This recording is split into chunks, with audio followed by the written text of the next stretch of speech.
Под мотото забрането дишење, денеска струмичани протестираа низ улиците и алармираа за сериозноста на проблемот со загадениот воздух. Деца со транспаренти, возрастни со газ маски, родители со бебиња во колички и пензионери. Сите заедно порачаа дека е доста и дека нема повеќе да толерираат рамнодушност по ова прашање. Значи, Струмица во континуитет е многу загаден град и тоа на европско и на светско ниво. Струмица не е индустријски град.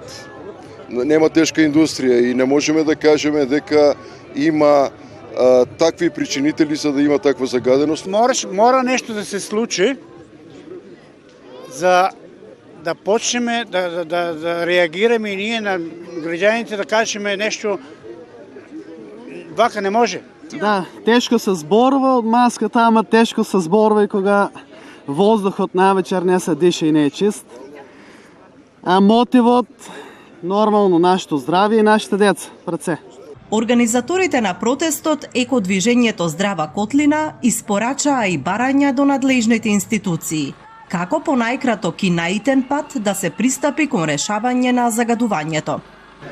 Ние со овој протест сакаме да свртиме вниманието на нашата јавност, пред се на институциите, против кој тој протест наменет, бидејќи не на личностите кои што се во тие функции, туку против институциите, затоа што очигледно тие како институции затајуваат. Резултатот е загадениот воздух и не само загадениот воздух, туку ако погледнеме во минатите 30 и неколку години имаме видна ерозија на почитувањето на законите. Протестната поворка тргна од градскиот парк и ги помина сите главни улици во градот за да заврши пред општинската зграда.